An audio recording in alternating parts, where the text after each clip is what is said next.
मुसलमानों, डरने और घबराने की जरूरत नहीं है। लोग हमसे कह रहे हैं कि फलस्तीन में 65,000 फलस्तीनियों को शहीद कर दिया गया, लाखों लोग बेघर हो चुके हैं। मगर मैं आपसे कह रहा हूं, क्या तुमने सुना कोई फलस्तीनी खुदकुशी किया? क्या तुमने कहीं पर पढ़ा कि कोई गाजा का एक फलस्तीनी खुदकुशी किया?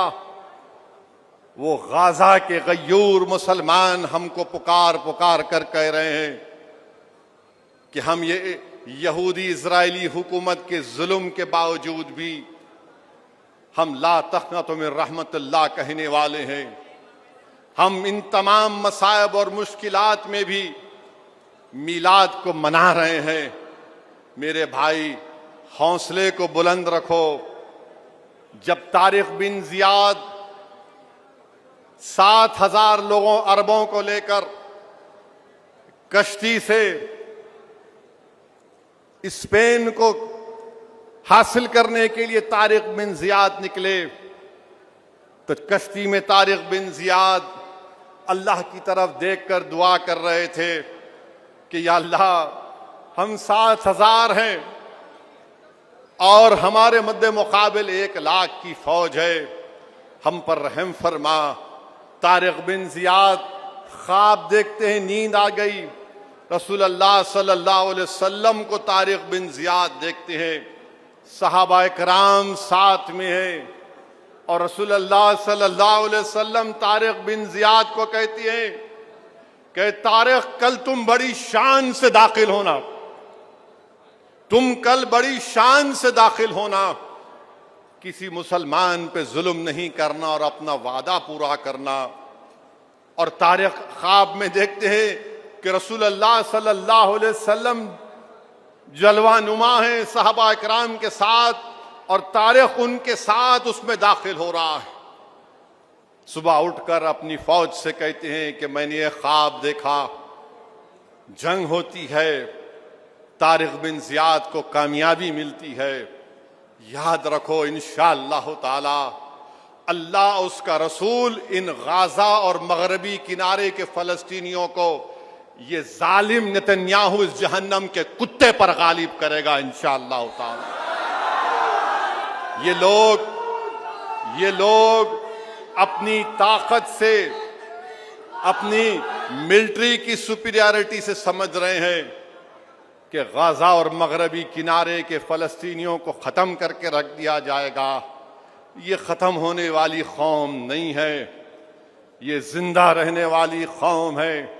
ये वो कौम है जो अल्लाह की राह में अपनी जान के नजरानों को पेश करना अपने लिए एक अजमत की निशानी समझती है। ये वो सरजमीन की माएँ हैं जो अपने औलाद की कुर्बानी को देखकर कहती हैं कि मेरे बेटे, जब तू जाएगा रसूल अल्लाह सल्लल्लाहु अलैहि वसल्लम के पास, तो कहना कमली वाले से कि हम तो लड़ रहे हैं मगर दुनिया में हमारा कोई साथ नहीं दिया। तो मेरे अजीज दोस्तों और बुजुर्गों, हमको फलस्तीनियों के लिए साथ देना है। हम हैदराबाद में बैठे हैं मगर हम गाजा और मगरबी किनारे के फलस्तीनियों को कह रहे हैं कि हम तुम्हारे से दूर सही मगर हम तुम्हारे साथ हैं।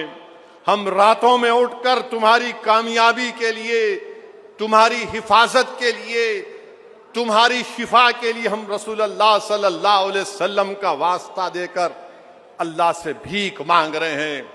और मुझे अफसोस होता है कि 7,000 अरब फौज 1,00,000 नसरानियों पर गालिब आ गई थी और आज हम देखते हैं कि इजराइल के प्लेन 2,000 किलोमीटर उड़कर दोहा में बॉम्बिंग करते हैं और बॉम्बिंग करके वापस चले जाते हैं। मेरे अजीज दोस्तों और बुजुर्गों, हम अल्लाह से दुआ करते हैं कि अल्लाह सुब्हानहू तआला हमारे इन अरब ममालिक को अल्लाह मुत्तहिद कर दे।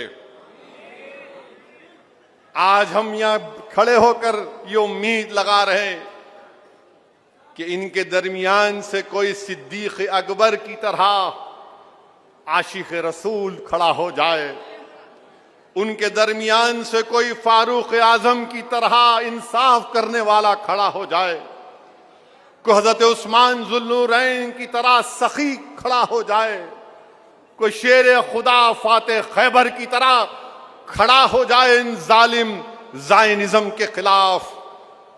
को सहाबाओं में तो सहाबी खड़े थे जो जंग मौता में सलाहुद्दीन अय्यूबी, खालिद बिन वलीद की तरह कोई खड़ा हो जाए। मेरे अजीज दोस्तों और बुजुर्गों, याद रखो, हदीस शरीफ में आया कि जब हशर का दिन होगा तो अल्लाह हम तमाम से पूछेगा, एक सवाल करेगा कि क्या तुम मुझसे मिलने के लिए तैयार थे? क्या तुम मुझसे मिलने के लिए तैयार थे? तो खुशकिस्मत लोग कहेंगे कि हाँ अल्लाह, हम तुझसे मिलने के लिए तैयार थे। क्यों अल्लाह पूछेगा? तो कहेंगे अल्लाह तू रहम करेगा, तू करीम है, तू रहम करेगा। तो अल्लाह कहेगा कि हाँ बेशक, जो लोग मुझसे मिलने के लिए तैयार रहती हैं, मैं हशर के मैदान में उन पर रहम करूंगा और उनको जन्नत को भिजाऊंगा। याद रखो अजीजों, मौत से डरना नहीं। मौत क्या है? फक्त एक आलम माना का सफर है, हर एक को जाना है। कोई यहां पर जिंदा रहने के लिए नहीं आया। मगर याद रखो, अल्लाह के रसूल सल्लल्लाहु अलैहि वसल्लम का एहसान हम पर कितना है। अगर तुम किसी कब्रिस्तान को चले जाते हो, मैं कभी चला जाता हूं, तो लोग उस मरहूम की तदफीन करने वालों से कहते अरे जल्दी करो, जल्दी दफनाओ मियां, ये फुला एमपी साहब भी आ गए, जल्दी करो। मेरे भाई, हम खबर में भी चले गए तो रसूलुल्लाह सल्लल्लाहु अलैहि वसल्लम वहां पर भी आएंगे। मेरे अजीज दोस्तों और बुजुर्गों, रसूलुल्लाह सल्लल्लाहु अलैहि वसल्लम हशर के मैदान में अपनी उम्मतियों को पहचानेंगे और रसूलुल्लाह सल्लल्लाहु अलैहि वसल्लम की शिफाअत से आप और हम जन्नत में जाएंगे। कोई अपनी आमाल की वजह अगर दावा करेगा कि मेरे फुला आमाल, मेरे ये आमाल नहीं, मेरे अजीज दोस्तों और बुजुर्गों, अल्लाह के रसूल सल्लल्लाहु अलैहि वसल्लम की शिफाअत से ही इंशाअल्लाह आप और हम जन्नत में जाएंगे। तो नौजवानों, बुजुर्गों, मेरी इज़्ज़तदार माँ और बहनों, मौत का खौफ मत रखो।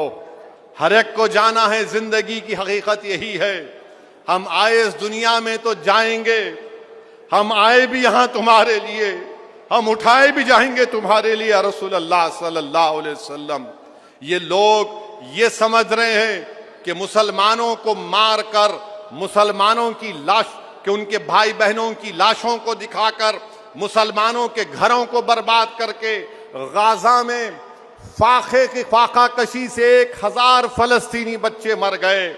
अरे जालिमों, तुम जान तो ले सकते हो, मगर मौत का खौफ तुम रसूलुल्लाह सल्लल्लाहु अलैहि वसल्लम की उम्मत में पैदा नहीं कर सकोगे। तुम हमारी जान तो ले सकते हो, तुम हमारे घर को तोड़ सकते हो, मगर हमारे दिलों से तुम आकाए दो आलम सल्लल्लाहु अलैहि वसल्लम की मोहब्बत को नहीं निकाल सकोगे। मैं सलाम करता हूं गाजा के फलस्तीनियों को, मैं सलाम करता हूं मगरबी किनारे के फलस्तीनियों को कि आज वो खड़े हैं। और याद रखो दुनिया के मुसलमानों, अगर कल गाजा के मुसलमान को खत्म कर दिया जाएगा, कल मगरबी किनारे के फलस्तीनियों को खत्म कर दिया जाएगा, तो फिर तुम्हारे मुल्कों पर हमला होगा। तुमने देख लिया दोहा में हमला हुआ, अब सब निशाने पर है। ये जालिम नेतन्याहू जहन्नम का कुत्ता गाजा में, मगरबी किनारे में, यमन में, लेबनान में, ईरान पर कहां कहां इसने बमबारी नहीं कर दी, सीरिया में। अल्लाह हमारे अरब हुक्मरानों में इत्तेहाद पैदा कर दे। अल्लाह सुब्हाना व तआला इनको ये जालिमों की असल फितरत से आगाह कर दे। मेरे अजीज दोस्तों और बुजुर्गों, हमको अपने हिम्मत और हौसले को बुलंद रखना है। और हम देखते क्या है कि हमारे वतन अजीज में भी कोई हमको निशाना बनाता है, कोई हमारे घर को तोड़ता है, कोई हमारे बच्चों को मारता है। तो हम उनको भी बताना चाह रहे कि तुम जुल्म कितना कर सकोगे। अरे बुलडोजर हमारे पे चलाने वालों, आसाम का चीफ मिनिस्टर है, एक नया कानून निकाला और कानून निकाल कर कहता है, क्या कानून है वो? बॉर्डर पुलिस इमिग्रेशन 1950 का कानून में कहा कि अगर किसी को नोटिस दे दिए कि बांग्लादेशी है, उसको हम 10 दिन के बाद अगर हमारा दिल बोला तो निकाल कर फेंक देंगे। मेरे अजीज दोस्तों और बुजुर्गों, अब तक आसाम में जुलाई 8 को 1400 घरों को बर्बाद कर दिया गया। पावर प्लांट अदानी को दिया गया। बिलासीपुरा में सिर्फ 4 दिन ऐलान किया गया और जो 10-15 साल से लोग 50 साल से रहते घरों को तोड़ दिया गया। गोलपारा में 140 हेक्टर लैंड पर 1000 मुसलमानों के घरों को तोड़ दिया गया। जून 16 को हसीलाबील में 690 खानदानों को हटा दिया गया। मेरे अजीज दोस्तों और बुजुर्गों, अब एक नया कानून बना दिए हैं कि कोई भी किसी पे शक करके नोटिस देकर बांग्लादेशी कहकर भिजा देंगे और फिर अगर कोई जमीन खरीदेगा तो पूछेंगे उसका रिकॉर्ड क्या है, पैसे कहां से आए। अगर कोई उस पे तनकीद करेगा उसका खरीदी नहीं होगी। मेरे भाई मालेगांव में ब्लास्ट हुआ, ट्रेन का ब्लास्ट बंबई में हुआ। एक कमाल अहमद, वकील अहमद अंसारी 16 साल जेल में रहकर, ये बिहार के मधुबनी के हैं, जेल में इंतकाल हो गया। उनकी खबर के पास जाकर उनके साथियों ने कोर्ट का जजमेंट उनको सुनाया कि तुम बरी हो गए। मेरे अजीज दोस्तों और बुजुर्गों, आरएसएस के मोहन भगवत कहते हैं कि काशी मथुरा आरएसएस नहीं करेगी, मगर हमारे साथी उसमें जाना है तो जा सकते।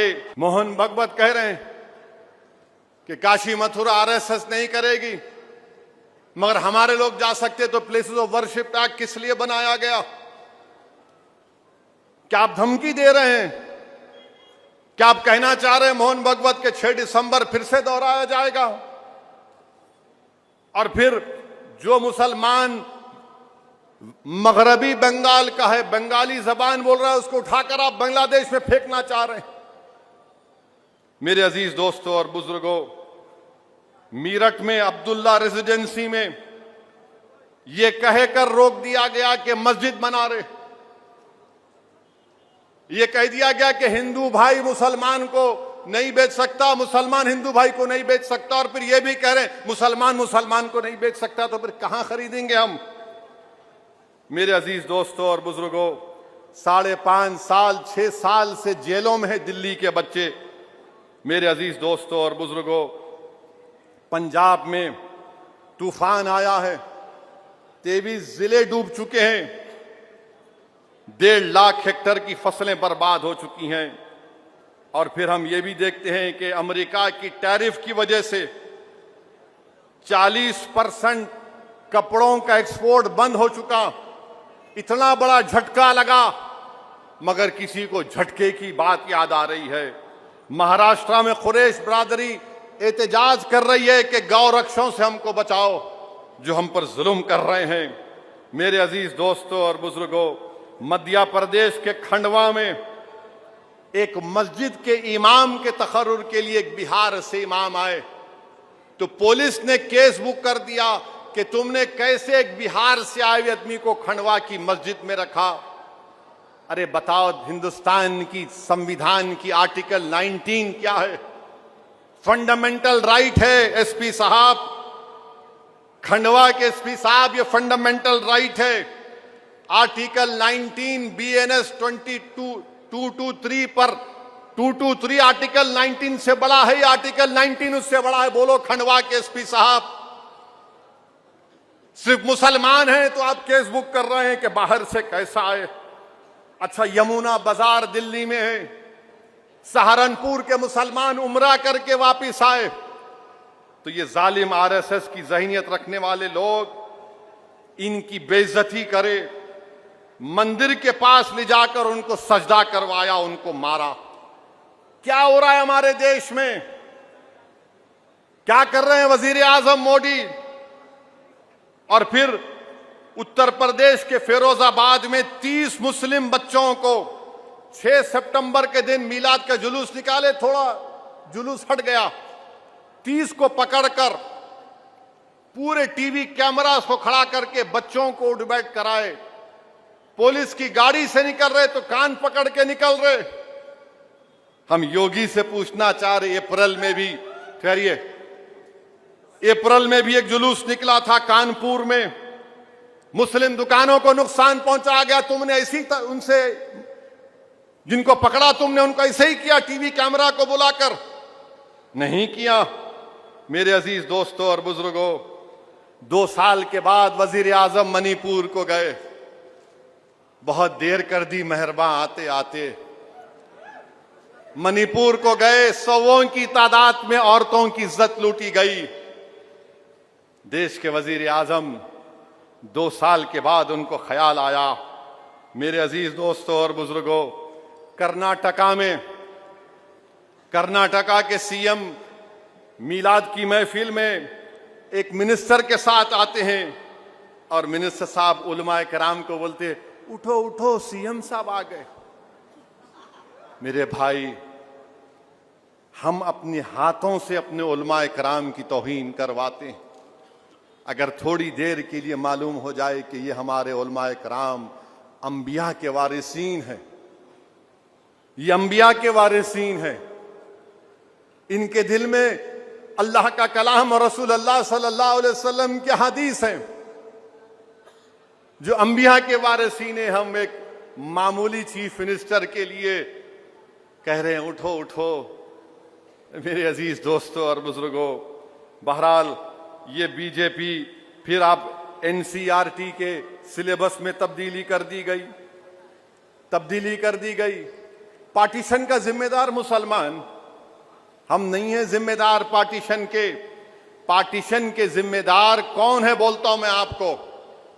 पार्टीशन का सबसे पहला नारा देने वाले कौन थे? टू कौम नजरिया हो तो सावरकर थे। पार्टीशन के जिम्मेदार माउंटबेटन है। पार्टीशन के जिम्मेदार उस वक्त के कांग्रेस की हुकूमत है। हम कहां पार्टीशन के जिम्मेदार हैं? नहीं, वोट डाले। अरे झूठ क्यों बोलते हो? कितने मुसलमानों को वोट डालने का इख्तियार था बताओ? जो जागीरदार थे, नवाब थे, जिनके पास इतनी दौलत थी या डिग्री थी, वही वोट डाल सकते थे। हम जिम्मेदार नहीं है पार्टीशन के।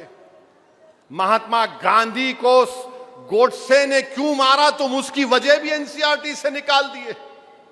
मेरे भाई, इतना सब कर रहे हैं आप, और उसके बाद आप ये कहती हैं कि हम सबक सिखाएंगे मियाँ को। मैं आसाम के मुख्यमंत्री से, उत्तर प्रदेश के मुख्यमंत्री से, जितने ये सब लोग जो बकवास किस्म की जबान इस्तेमाल करते, मेरा तुमसे एक ही सवाल है, तुम में इतनी ताकत नहीं है कि वो पाकिस्तान जिसने पहलगाम में हमारे 26 लोगों को सर पर गोली मारकर, मजहब पूछकर गोली मारी, तुम में इतनी ताकत नहीं है कि तुम उस पाकिस्तान से क्रिकेट मैच नहीं खेल सकते? तुम आज हमारे घर को, वो आसाम का मुख्यमंत्री बोल रहा है इतों को निकाल दिया, नोटिस दे के हम भगा देंगे। अरे बहादुरी दिखाओ, एक क्रिकेट मैच तुम नहीं खेल सकते, तुम किसकी आंख में आंख डाल रहे हो? अरे हम हर चीज कुर्बान करने को तैयार है, मगर तुम्हारे सामने सर कभी नहीं झुकाएंगे इंशाअल्लाह ताला। हम अपनी इज्जत का सौदा नहीं करेंगे इंशाअल्लाह ताला। पाकिस्तान से क्रिकेट मैच खेल रहे हैं। अगर तुम्हारी बेटी मर जाती तो तुम खेलते? तुम्हारी 4 दिन की बेटी जिसके हाथ की मेहंदी नहीं उतरी, अगर वो मर जाती तो तुम क्रिकेट मैच खेलते? कल क्रिकेट मैच होगा, कितने पैसे आएंगे? 600-700 करोड़। अब ये बीजेपी के लोगों को बोलना है, देशभक्ति की बात करने वालों, चुल्लू भर पानी में डूब मरो। तुम 700 या 800 करोड़ या चलो 2000 करोड़ होंगे। हम पूछना चाह रहे हैं भारत के वजीर आजम से, जब आपने कहा कि खून और पानी नहीं एक साथ जा सकता, बातचीत और आतंकवाद नहीं हो सकती, एक क्रिकेट मैच में कितने पैसे आएंगे बीसीसीआई को? 2000 करोड़, 3000 करोड़। ये 26 हमारे भारत के नागरिक की जान की कीमत बढ़ के है या पैसे बढ़ के? हमको बताओ। ये बताना पड़ेगा बीजेपी को। बड़ा बड़ा भाषण देते हैं, ज्ञान देते हैं, देशभक्ति देशभक्ति। क्रिकेट मैच का मामला आया तो तुम रन आउट हो गए, बल्कि रन आउट नहीं स्टंप हो गए। मैं खड़ा हूं उन तमाम हमारे उन 26 उन खानदान वालों के साथ। हम कल भी खड़े थे, आज भी खड़े और हमेशा खड़े रहेंगे। जिस पाकिस्तान से आए हुए उन जालिम टेररिस्टों ने, उनको सिर्फ इसलिए गोली मारी कि हिंदू थे। ये रसूलुल्लाह सल्लल्लाहु अलैहि वसल्लम की तालीमात नहीं है। इस्लाम इस बात की इजाजत देता नहीं। ये पाकिस्तान हमेशा से फेल्ड स्टेट रहा है। वहां से आए और 26 को मार कर चले गए, बेवाह कर दिए, यतीम कर दिए बच्चों को। अफसोस होता है हमारे 56 इंच के वजीर आजम, उनके होते हुए कैसा मैच हो रहा है। ये नहीं खेलना था, कोई बात नहीं, एक कप नहीं जीतते थे हम, नहीं बाइलैटरल है। अरे तो फिर पानी भी तो बाइलैटरल है। जो इंडस वाटर ट्रीटी है बाइलैटरल है ना वो। जब हम पानी रोक दिए तो खेल कैसा खेल रहे? हम पूछना चाह रहे आरएसएस से, बीजेपी से, 26 भारत के नागरिकों की जान की कीमत क्या है? बताओ हमको। तुमने बता दिया कि शायद जो भी तुमको टीवी का ऐड मिलेगा वो उनकी जान की कीमत से ज्यादा है। तो मालूम हुआ बीजेपी, आरएसएस मरने वालों को नहीं देख रही है, दौलत कैसे हासिल करे वो देखना चाह रहे हैं। मेरे अजीज दोस्तों और बुजुर्गों, मैं आपको पैगाम दे रहा हूं कि सियासी अपनी लीडरशिप को बनाओ। जब तक आप अपनी सियासी लीडरशिप को नहीं बनाएंगे, आपके मसले मसाइल हल होने वाले नहीं हैं। ये बहुत हो चुका। नहीं इनू लड़े तो ऐसा होता, उनू लड़े तो ऐसा होता, कुछ नहीं होता। जब तक आप लड़ेंगे नहीं तो आप अपना हक कैसे लेंगे? जब तक आप आवाज नहीं उठाएंगे तो कौन तुम्हारी आवाज को सुनेगा? जब तक तुम कदम नहीं बढ़ाओगे कौन तुम्हारे सामने से हटेगा? जब तक तुम अपनी तकलीफ को संविधान और आईन के दायरे में रहकर नहीं बोलोगे तो कौन तुम्हारे मसाइल को हल करेगा? मुल्क को आजाद होकर कितने बरस हो चुके हैं, बताओ। हमारे मसले वैसे ही वही हैं। वही आसाम में कम से कम 3-3.5 हजार घरों को तोड़ दिया गया। उत्तर प्रदेश में कोई ना कोई कुछ ना कुछ होते रहता है। महाराष्ट्र मुमरा में बुलडोजर लगा दिए। मध्य प्रदेश में भी आ रहा था मैं, एक 7 साल के बच्चे को 2 टीचरों ने इतना मारा कि उसके हाथ को तोड़ दिया, पैर को तोड़ दिया। याद रखो, यह सिर्फ आहें भरने से नहीं होता। उठो और अपनी क़यादत को बनाओ, मुत्तहिद रहो। ये लोग सिर्फ तुमको धोखा दे रहे हैं। अगर मैं अच्छा नहीं हूं तो किसी और को खड़ा करो ना। फिर वो भी नहीं करना चाहते तुम, तो फिर तुम्हारे पास रास्ता क्या है? बताओ फिर। याद रखो, हम अपने बुजुर्गों से कह रहे हैं, ये सन 47 नहीं है। याद रखो मेरी बात को आप। उस जमाने के लोगों में जो भी था वो खत्म हो गया। अब ये 2025 है। तुम माजी की बात करके मौजूदा दौर की फिरका परस्ती का मुकाबला नहीं कर सकोगे। ताकत को हासिल करो, जमहूरियत में हिस्सा लो, वोट डालो, कामयाब बनो, एमएलए बनो, कॉरपोरेटर बनो, एमपी बनो, सरपंच बनो, जेडपी के चेयरमैन बनो। अगर तुम यही सोचते रहोगे नहीं कैसा होगा कैसा होगा, अरे मेरे भाई जब तुम उठकर खड़े होकर लड़ना सीखोगे तो रास्त मंजिल तुम्हारे कदमों में आकर सजदा करेगी। तुम लड़ना नहीं चाहते, अभी जंग शुरू नहीं होती, अंजाम क्या होगा, अंजाम क्या होगा? वो देखो, वो गाजा के मगरबी किनारे के उन मुजाहिदीन को 75 साल से लड़ रहे हैं, 5-5 नस्लें कुर्बान कर दिए, मगर लाखों सलाम उन जियालों पर। उनके हौसले पस्त नहीं होते, उनके हौसले पस्त नहीं होते। कहते हैं कि अल्लाह जब तक हमको जिंदा रखेगा हम ज़ायनिज़्म से मुकाबला करेंगे करेंगे। और फिर हम हमारे वजीर आजम को ही बोल रहे, जेनोसाइड हो रहा है वहां पर, नस्ल कशी हो रही है मिस्टर मोदी। बोलो ना आप, जेनोसाइड हो रहा है। शेख तमीम से, अमीर से बात किए दोहा कतर के, मोदी का बयान क्या है आपने देखा? भारत कतर पे जो हमला हुआ उसकी हम मजम्मत करते, वो एक आजाद मुल्क है, सॉवरिन मुल्क है, ये नहीं होना था। कौन करे हमला? मोदी जी आप बोल सकते थे इजराइल ने किया, नेतन्याहू जालिम ने किया, मगर नहीं बोले। 8 लाख भारत के लोग कतर में रहते हैं, 25-26 बिलियन डॉलर का वहां से हम एक्सपोर्ट करते हैं गैस। 2 बिलियन के करीब हम यहां से भारत से एक्सपोर्ट करते हैं। हम बोल रहे नहीं। अब क्या हो गया? ट्रंप भी बोल रहा नो 50%। इन्हें तो वो अड्डे का वो हो गया, एजेंट हो गया। अब चीन हमारी 2000 स्क्वायर किलोमीटर पे कब्जा करके बैठा है।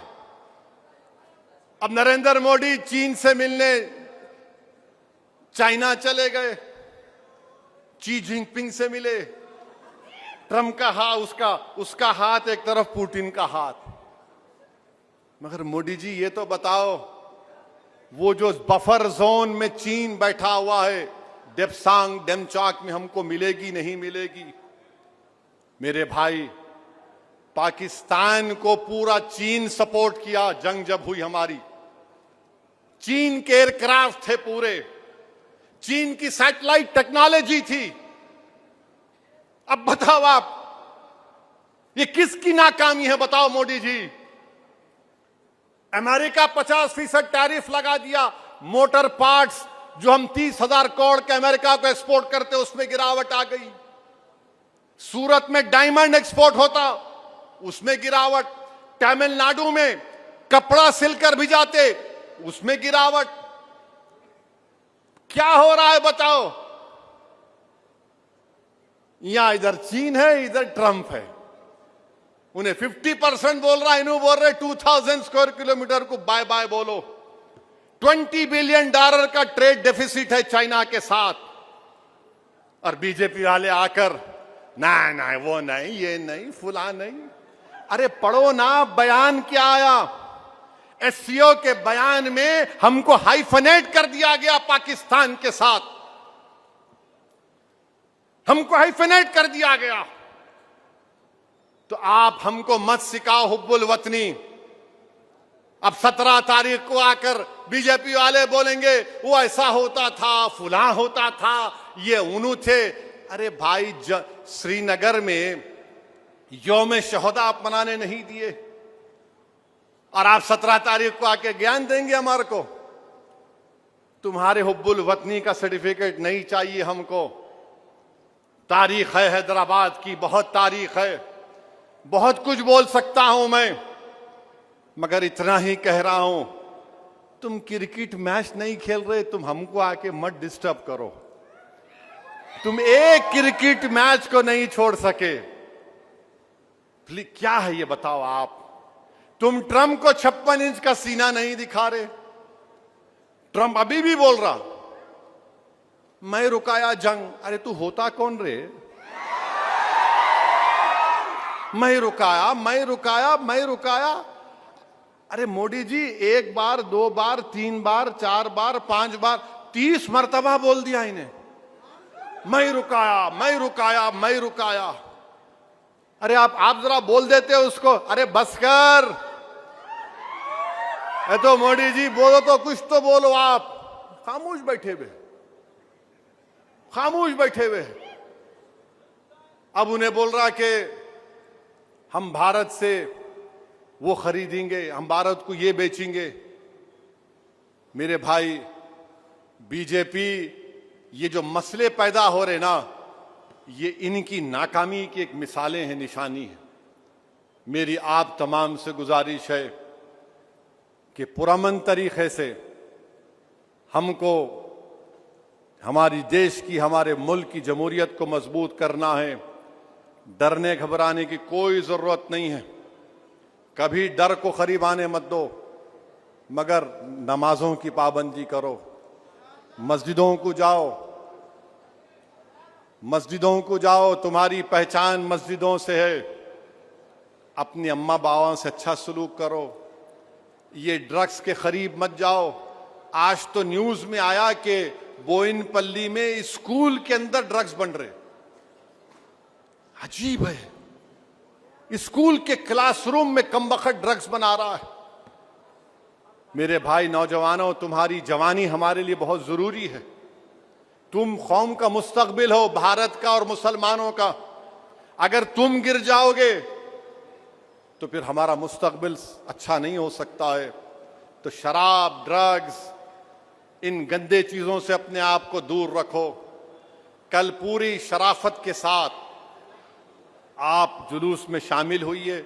अब जब यहां से जाएंगे, मोटरसाइकिल पे जाइए, मगर चीखे मारते नहीं जाना। शैतान चीख मारा था 4 मरतबा जब आक़ाए दो आलम सल्लल्लाहु अलैहि वसल्लम आए। आप चीख नहीं मारेंगे, और जब तुम पुकारोगे तो जमीन हिल जाना तुम्हारी आवाज से। वो तासीर पैदा करो अपने आप में कि सिर्फ ऐसा नहीं कि जब तुम बोलोगे तो दुनिया तुम्हारी बात को गौर से सुनना। जब तुम चलोगे तो लोग देख के बोलना कि ये गयूर जा रहा है, ये वो है जो किसी के सामने झुकने वाला नहीं है। तो अल्लाह हम तमाम को ये तौफीक दे, अल्लाह हमको अमल करने की तौफीक दे। और मैं आपके साथ नारा लगाऊंगा, आप जिंदाबाद के नारे लगाएंगे। गाजा की अवाम जिंदाबाद, गाजा की अवाम जिंदाबाद, गाजा की अवाम जिंदाबाद, मगरबी किनारे की अवाम जिंदाबाद, जिंदाबाद। फलस्तीन जिंदाबाद, फलस्तीन, गाजा की अवाम मुर्दाबाद, मुर्दाबाद, नेतन्याहू मुर्दाबाद, मुर्दाबाद, मुर्दाबाद, नेतन्याहू मुर्दाबाद, मुर्दाबाद, मुर्दाबाद, नेतन्याहू मुर्दाबाद। हिंदुस्तान, हिंदुस्तान, नारे तकबीर, नारे तकबीर, नारे रिसालत, नारे रिसालत, नारे रिसालत। अस्सलाम वालेकुम।